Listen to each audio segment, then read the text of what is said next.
ದೇಶದಲ್ಲಿ ಪಂಚರಾಜ್ಯಗಳ ಫಲಿತಾಂಶದ ಸದ್ದು ಮಾಡ್ತಾ ಇದ್ರೆ ಕರ್ನಾಟಕದಲ್ಲಿ 3 ವರ್ಷಗಳ ಹಿಂದೆ ನಡೆದಂತಹ ಚುನಾವಣೆ ಮತ್ತು 3 ದಿನಗಳ ಹಿಂದೆ ಮುಗಿದಂತಹ ಮರು ಮತ ಎಣಿಕೆ ದೊಡ್ಡ ಸಂಚಲನವನ್ನು ಸೃಷ್ಟಿಸ್ತಾ ಇದೆ.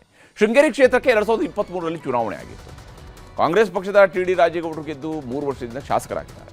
ಆದರೆ ಬಿಜೆಪಿಯ ಪರಾಜಿತ ಅಭ್ಯರ್ಥಿ ಟಿ.ಎನ್. ಜೀವರಾಜ್ ಮರು ಮತ ಎಣಿಕೆಯಲ್ಲಿ ಶಾಸಕರಾಗಿ ಆಯ್ಕೆಯಾಗಿದ್ದಾರೆ. ಈಗ ಶೃಂಗೇರಿಯ ಬ್ಯಾಲೆಟ್ ಪೇಪರ್ಗಳ ಮೇಲೆಯೇ ಕಾಂಗ್ರೆಸ್ ಅನುಮಾನವನ್ನು ವ್ಯಕ್ತಪಡಿಸಿದೆ. ಬಿಜೆಪಿಯಿಂದ ವೋಟ್ ಡಕಾಯಿತಿ ಆಗಿದೆ ಅಂತ ಆರೋಪವನ್ನು ಮಾಡ್ತಾ ಇದ್ದಾರೆ. ಕಾಂಗ್ರೆಸ್ನ ಕಚೇರಿಯಲ್ಲಿ ಇವತ್ತು ನಡೆದಂತಹ ಸುದ್ದಿಗೋಷ್ಠಿಯಲ್ಲಿ ಬಿಜೆಪಿ ಸರ್ಕಾರದ ವಿರುದ್ಧ, ಅಂದರೆ ಹಿಂದಿನ ಸರ್ಕಾರದ ವಿರುದ್ಧ ಹರಿಹಾಯ್ದಿದ್ದಾರೆ. ಮರು ಎಣಿಕೆಯ ವೇಳೆ ಕಾಂಗ್ರೆಸ್ ಏಜೆಂಟ್ ಆಗಿದ್ದಂತಹ ಸುಧೀರ್ ಕುಮಾರ್ ಅವರು ಹಲವು ಲೋಪದೋಷಗಳನ್ನು ಎತ್ತಿ ಹಿಡಿದಿದ್ದಾರೆ. ಒಂದೇ ಬಂಡಲ್ನ ವೋಟರ್ಗಳನ್ನು ತಿದ್ದಿರುವಂಥದ್ದು, ತಿದ್ದಬಹುದಾದಂಥ ಇಂಕ್ ಬಳಕೆ ಮಾಡಿ ಅನೇಕ ಲೋಪಗಳನ್ನು ಎಸಗಲಾಗಿದೆ ಅಂತ ಹೇಳಿದ್ದಾರೆ. ಅಷ್ಟೇ ಅಲ್ಲದೆ ಈ ಜೀವರಾಜ್ ಅವರು ಟ್ಯಾಂಪರಿಂಗ್ ಮಾಡುವಂಥದ್ದೇ ಅವ್ರಿಗೊಂದು ಚಾಳಿ, ಅವ್ರಿಗೆ ಈ ರೀತಿಯಾಗಿ ಫೋರ್ಜರಿ ಮಾಡುವಂಥದ್ದು ಒಂದು ಚಾಳಿ ಅಂತೇಳಿ ಶಾಸಕ ರಾಜೇಗೌಡ ಅವರು ಕೂಡ ದಾಖಲೆ ಸಮೇತವಾಗಿ ವಿವರಿಸಿದ್ದಾರೆ. ಇರ್ತಕ್ಕಂಥ ಇಂಕು ಎರಡನೇ ಮತ ಏನು ಬೇರೆ ಬೇರೆ ಅಭ್ಯರ್ಥಿಗಳಿಗೆ ಹಾಕಿ ಅದನ್ನು ಹಾಳು ಮಾಡಿದ್ದಾರೆ, ಆ ಎಲ್ಲ ಮತಗಳಿಗೆ ಬಳಸಿರ್ತಕ್ಕಂಥ ಇಂಕು ಬೇರೆ ಬೇರೆಯದ ಇಂಕ್ ಆಗಿತ್ತು.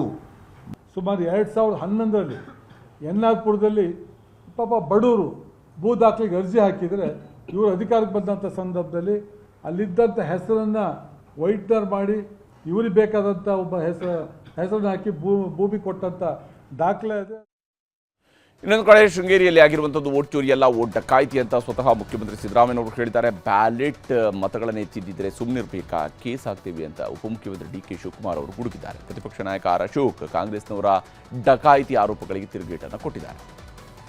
BJP has done criminal act of conspiracy and vote chori. It is nothing but vote ಡಕಾಯಿತಿ. ಇವತ್ತು ಸಿದ್ದರಾಮಯ್ಯನವರು ಇವತ್ತು ಪ್ರೆಸ್ ಮೀಟ್ ಅಲ್ಲಿ ಹೇಳಿದ್ದಾರೆ ಡಕಾಯಿತಿ ಅಂತ. ಈ ರಾಜ್ಯದಲ್ಲಿ ಯಾರಾದರೂ ಡಕಾಯಿತಿ ಇದ್ರೆ ಫಸ್ಟ್ ಕಾಂಗ್ರೆಸ್ ಅವರೇ ಡಕಾಯಿತು. ಲೂಟಿಕೋರ್ರು, ಬರೀ ಡಕಾಯಿತಿ ಅಲ್ಲ, ಅಲಿಬಾಬಾ ಮತ್ತು 40 ಕಳ್ಳರಿದ್ದಲ್ಲ, ಹಂಗೆ ನಿಮ್ದು ಎಂಟೈರ್ ಕ್ಯಾಬಿನೆಟ್ ಹಂಗೆ. ಸಿದ್ದರಾಮಯ್ಯನವ್ರ ಪರವಾಗೋ ಇಲ್ಲಾಂದ್ರೆ ರಾಜೇಗೌಡನ ಪರವಾಗಿ ಓಟು ಬಿದ್ದಿದೆ ಅಂತ ಅಂದ್ಬಿಟ್ಟು ಸೇರಿ ಅದನ್ನ ಬಂಡಲ್ ಮಾಡಿ ಇಲ್ಲಿ ಇಟ್ಟಿದ್ದಾರೆ.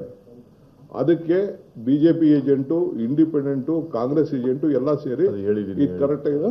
ಅದಾದ ಮೇಲೆ ತೆಗೆದುಕೊಂಡು ಅವ್ರು ಯಾರನ್ನ ಒಬ್ಬರು ಅಡ್ಜಸ್ಟ್ಮೆಂಟ್ ಮಾಡಿಕೊಂಡು ತಗೊಂಡು ಆ ಬಂಡ್ಲಿಗೆಲ್ಲ ಎರಡನೇ ವೋಟ್ನ ಮಾರ್ಕ್ ಮಾಡಿಬಿಟ್ಟು ಹೊಂಟಿದ್ರೆ ಏನು ನೋಡ್ಕೊಂಡು ಸುಮ್ಮನೆ ಕೂತ್ಕೊಳ್ಳೋಕ್ಕಾಗ್ತದ? ಸಭಾಧ್ಯಕ್ಷರು ಲೆಟರ್ ಕೊಟ್ಟು ಅಕ್ಲಾಯಿಂಟ್ಮೆಂಟ್ ಮಾಡಿದಿರಿ. ಆಮೇಲೆ ನಾನು ಕೂಡ ನಿನ್ನೆ ಫೋನ್ ಮಾಡಿದೆ, ಫೋನ್ಗೆ ಸಿಗಲೇ ಇಲ್ಲ.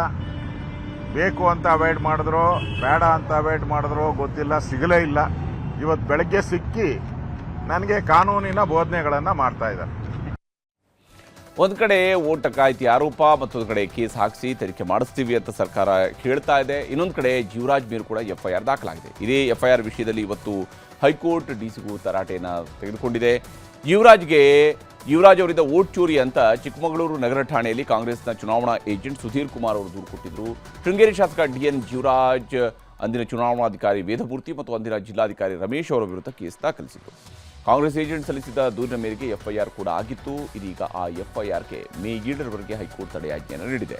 ತನಿಖಾಧಿಕಾರಿ ಕೊಟ್ಟಿರುವಂತಹ ದೂರುದಾರ ಮತ್ತು FIR ಹಾಕಿದ ಪೊಲೀಸರ ಮೇಲೂ ಕೂಡ ಜಡ್ಜ್ ಸಿಟ್ಟಾಗಿದ್ದಾರೆ.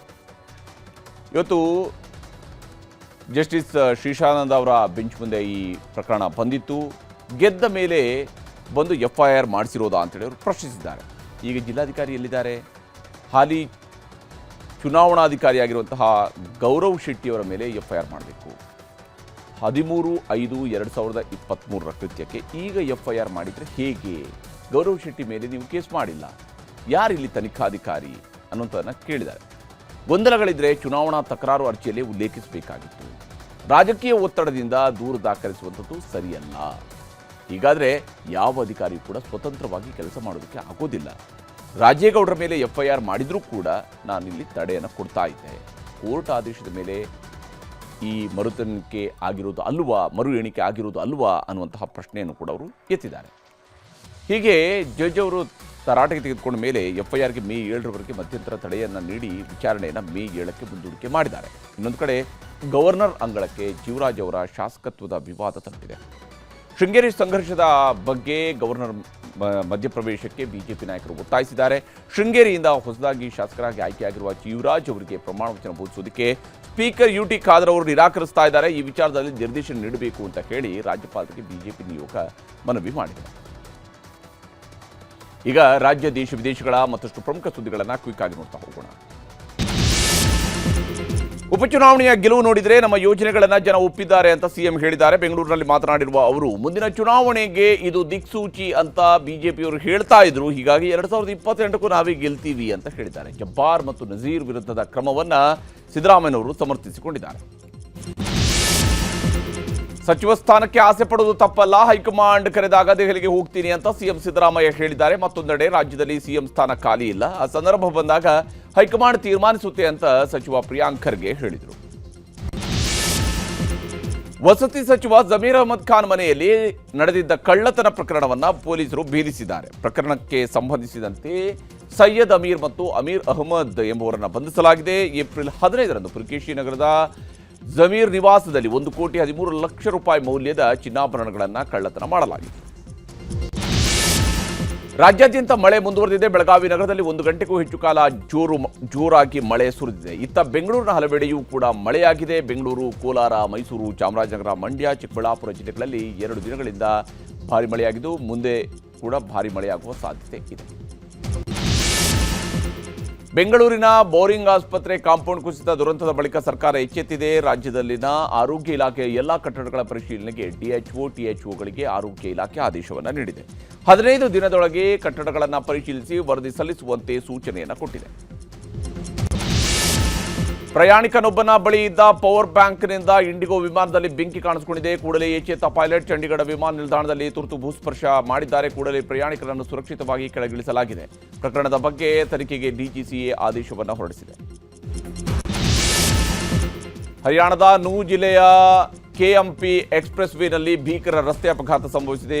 ಓವರ್ಟೇಕ್ ಭರದಲ್ಲಿ ಎಸ್ಯುವಿ ಕಾರು ಮತ್ತೊಂದು ವಾಹನಕ್ಕೆ ಡಿಕ್ಕಿ ಹೊಡೆದಿದೆ. ಪರಿಣಾಮ 5 ಪೊಲೀಸರು ಸಾವಿಗೀಡಾಗಿದ್ದಾರೆ. ಮೃತಪಟ್ಟವರು ಉತ್ತರ ಪ್ರದೇಶದ ಜಲೌನ್ ಜಿಲ್ಲೆಯಲ್ಲಿ ನಿಯೋಜನೆಗೊಂಡಿದ್ದರು.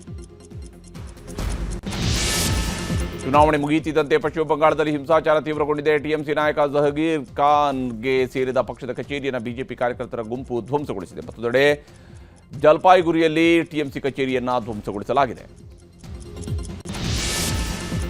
ಸುಪ್ರೀಂ ಕೋರ್ಟ್ ನ್ಯಾಯಮೂರ್ತಿಗಳ ಸಂಖ್ಯೆಯನ್ನು 33ರಿಂದ 37ಕ್ಕೆ ಹೆಚ್ಚಿಸಲು ಕೇಂದ್ರ ಸಚಿವ ಸಂಪುಟ ನಿರ್ಣಯಿಸಿದೆ. ಪ್ರಧಾನಿ ನರೇಂದ್ರ ಮೋದಿ ಅವರ ನೇತೃತ್ವದಲ್ಲಿ ನಡೆದ ಕ್ಯಾಬಿನೆಟ್ ಸಭೆಯಲ್ಲಿ ಈ ನಿರ್ಧಾರ ಕೈಗೊಳ್ಳಲಾಗಿದೆ. ಪ್ರಕರಣಗಳ ವಿಚಾರಣೆಯನ್ನು ತ್ವರಿತಗೊಳಿಸುವ ಉದ್ದೇಶದಿಂದ ಈ ಕ್ರಮ ಕೈಗೊಳ್ಳಲಾಗುತ್ತಿದೆ. ತೆಲಂಗಾಣದ ಸಿದ್ದಿಪೇಟೆಯಲ್ಲಿ ಭಯಾನಕ ಕಾಡ್ಗಿಚ್ಚು ಕಾಣಿಸಿಕೊಂಡಿದೆ. ಬೆಂಕಿ ಕೆನ್ನಾಲಗೆ ಇಡೀ ಕಾಡಿಗೆ ವ್ಯಾಪಿಸಿ ಹೊತ್ತಿ ಉಳಿದಿದೆ. ಅರಣ್ಯ ಇಲಾಖೆ ಸಿಬ್ಬಂದಿ ಹಾಗೂ ಅಗ್ನಿಶಾಮಕ ಸಿಬ್ಬಂದಿ ಬೆಂಕಿ ನಂದಿಸುವುದಕ್ಕೆ ಹರಸಾಹಸ ಪಡ್ತಾ ಇದ್ದಾರೆ. ಕಾಡಿಗೆ ಕಿಡಿಗೇಡಿಗಳು ಬೆಂಕಿ ಇಟ್ಟಿರುವ ಶಂಕೆ ವ್ಯಕ್ತವಾಗಿದೆ. ಉತ್ತರಾಖಂಡದ ಕೇದಾರನಾಥದಲ್ಲಿ ಭಾರೀ ಹಿಮಪಾತವಾಗ್ತಿದೆ. ಟೆಂಟ್ಗಳು ಸಂಪೂರ್ಣ ಹಿಮದಿಂದ ಮುಚ್ಚಿ ಹೋಗಿದ್ದು ಭಕ್ತರು ಪರದಾಡ್ತಾ ಇದ್ದಾರೆ. ಇದರ ಮಧ್ಯೆಯೇ ಚಾರ್ಧಾಮ್ ಯಾತ್ರೆಗೆ ಸಾವಿರಾರು ಯಾತ್ರಿಕರು ಭೇಟಿ ನೀಡ್ತಾ ಇದ್ದಾರೆ. ವಿಯೆಟ್ನಾಂ ಅಧ್ಯಕ್ಷ ಟು ಲ್ಯಾಮ್ ಭಾರತಕ್ಕೆ ಆಗಮಿಸಿದ್ದಾರೆ. ಪ್ರಧಾನಿ ನರೇಂದ್ರ ಮೋದಿ ಅವರ ಆಹ್ವಾನದ ಮೇರೆಗೆ ಟು ಲ್ಯಾಮ್ ಭಾರತಕ್ಕೆ ಆಗಮಿಸಿದ್ದಾರೆ. ನಾಳೆ ಪ್ರಧಾನಿ ಮೋದಿ ಅವರನ್ನ ಭೇಟಿಯಾಗಲಿದ್ದಾರೆ. ಇರಾನ್ ಮತ್ತು ಅಮೆರಿಕ ನಡುವೆ ಮತ್ತೆ ಸಂಘರ್ಷ ಭುಗಿಲೆದ್ದಿದೆ. ಯುಎಇಯ ಫ್ಯೂಜೈರಹ್ ಪೆಟ್ರೋಲಿಯಂ ಕೈಗಾರಿಕಾ ವಲಯದ ಮೇಲೆ ಇರಾನ್ ಕ್ಷಿಪಣಿ ಮತ್ತು ಡ್ರೋನ್ ದಾಳಿಯನ್ನು ನಡೆಸಿದೆ. ಏಪ್ರಿಲ್ 8ರ ಕದನ ವಿರಾಮದ ನಂತರ ನಡೆದಂತಹ ಮೊದಲ ದಾಳಿ ಇದಾಗಿದೆ. ಯುಎಇಯ ಫ್ಯೂಜೈರಹ್ ಪೆಟ್ರೋಲಿಯಂ ಘಟಕದ ಮೇಲಿನ ದಾಳಿಯಲ್ಲಿ 3 ಭಾರತೀಯರು ಗಾಯಗೊಂಡಿದ್ದಾರೆ. ಈ ಬಗ್ಗೆ ಭಾರತೀಯ ವಿದೇಶಾಂಗ ಇಲಾಖೆ ಖಂಡನೆ ವ್ಯಕ್ತಪಡಿಸಿದೆ. ಅಲ್ಲದೆ ಪ್ರಧಾನಿ ಮೋದಿ ಕೂಡ ಖಂಡಿಸಿದ್ದಾರೆ. ನಾಗರಿಕರನ್ನು ಗುರಿಯಾಗಿಸಿಕೊಂಡು ನಡೆಸುವ ದಾಳಿ ಇರಾನ್ನ ಕ್ರಮ ಸರಿಯಲ್ಲ ಅಂತ ಹೇಳಿದ್ದಾರೆ. ಹಾರ್ಮುಜ್ ಜಲಸಂಧಿಯಲ್ಲಿ ಉದ್ವಿಗ್ನತೆ ಮುಂದುವರೆದಿದೆ. 6 ಇರಾನಿನ ಸಣ್ಣ ದೋಣಿಗಳನ್ನು ಅಮೆರಿಕ ನೌಕಾಪಡೆ ಸೈನಿಕರು ನಾಶಪಡಿಸಿದ್ದಾರೆ. ಈ ಮೂಲಕ ಇರಾನ್ನ ಕ್ರೂಸ್ ಕ್ಷಿಪಣಿಗಳು ಮತ್ತು ಡ್ರೋನ್ಗಳನ್ನು ತಡೆದಿದೆ ಎಂದು ಯುಎಸ್ ಮಿಲಿಟರಿ ಹೇಳಿದೆ. ಮೆಕ್ಸಿಕೋದಲ್ಲಿ ಲ್ಯಾಂಡಿಂಗ್ ವೇಳೆ ಸೇನಾ ಹೆಲಿಕಾಪ್ಟರ್ ಪತನವಾಗಿದೆ. ಹೆಲಿಪ್ಯಾಡ್ನಲ್ಲಿ ಮೆಕ್ಸಿಕನ್ ನೌಕಾಪಡೆಗೆ ಸೇರಿದ ಹೆಲಿಕಾಪ್ಟರ್ನಲ್ಲಿ ಪವರ್ ಸಪ್ಲೈ ಕಡಿತಗೊಂಡಿದೆ. ಹೀಗಾಗಿ ಎಂಜಿನ್ ವಿಫಲವಾಗಿ ವಿಮಾನ ನೆಲಕ್ಕಪ್ಪಳಿಸಿದೆ. ಬ್ರೆಜಿಲ್ನಲ್ಲಿ 5 ಪ್ರಯಾಣಿಕರಿದ್ದ ಲಘು ವಿಮಾನ ತಾಂತ್ರಿಕ ದೋಷದಿಂದ ವಸತಿ ಕಟ್ಟಡಕ್ಕೆ ಅಪ್ಪಳಿಸಿದೆ. ಪರಿಣಾಮ 3 ಸಾವಿಗೀಡಾಗಿದ್ದು ಹಲವರು ಗಾಯಗೊಂಡಿದ್ದಾರೆ. ಪಂಪುಲಾ ವಿಮಾನ ನಿಲ್ದಾಣದಿಂದ ಟೇಕ್ ಆಫ್ ಆದ ಕೆಲ ಹೊತ್ತಿನಲ್ಲೇ ವಿಮಾನ ಅಪಘಾತಕ್ಕೆ ಈಡಾಗಿದೆ.